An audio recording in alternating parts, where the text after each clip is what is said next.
I'm Helena Bryn, and I've been making Pysanka since I was 4 years old. My mother taught me to make the traditional Pysanka, Ukrainian Easter egg. The Pysanka is a very ancient design that is put onto an egg, and the word Pysanka comes from the word pisate, which means to write. So we're not actually painting or decorating an egg. We are writing symbols that have specific meanings.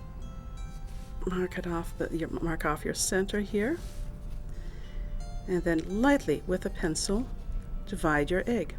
So I've got a basic quartered pencil lines there. Now I'm going to divide it to make sure that I have even stars there. So I'm going to divide it diagonally. It's a basic division here. Now I can start making lines. This is called a kistka. In Ukrainian, the word kistka means bone. The ancient people used a bone which they found that does not readily burn in the fire. So it's heated up in a candle flame using a lot of the carbon here. You have to have carbon on that, and then that carbon and heat is applied to natural beeswax. The beeswax is what you will use to write on the egg. This whole process is a wax resist process akin to batik. So we use wax to protect what we want white. After I'm done protecting what I want white with the wax, I will dip it into the lightest dye that I'll be using. In this case it will be yellow. Okay, so the exposed shell has changed to the color of yellow. What's underneath that wax is still white. It has not changed at all because it's protected. At this point, I'm going to cover what I want yellow. And traditionally, you use the chicken egg, or a goose, or quail, but mostly chicken. And I find that for me, the smaller the egg, the easier for me. A lot of other people like the larger eggs. It's personal preference.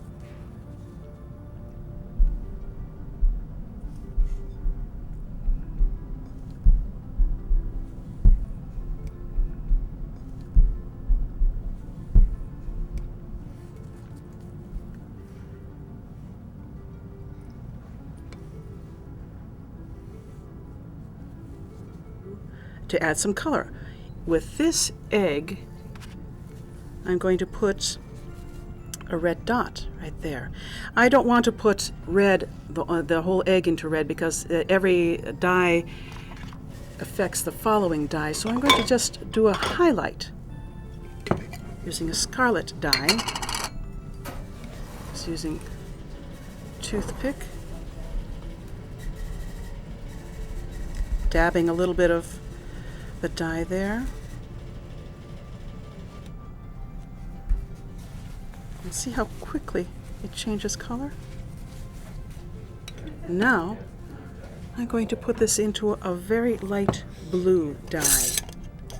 But before that, I have to check to make sure.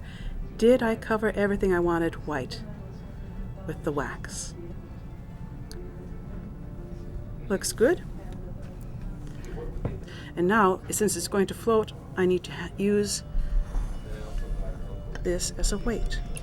Now, the eggshell, the exposed shell, will change this color. It'll take a few minutes because this is a very light color. I lift the egg out just enough so I can take it out, leaving as much dye in the jar as possible, and I pat the egg dry. It's very important not to rub it because the eggshell is quite fragile. And it's rare to find an egg that will take a perfect color. All right, so you need to let that dry for just a moment.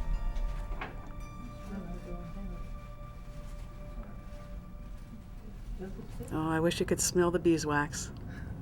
It's a delightful scent. I will be putting it into the purple.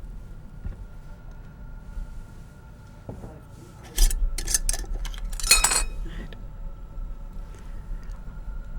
I have taken the egg out of the final dye, which is our background now. Now we don't have to cover the background because we're not going to change any more colors.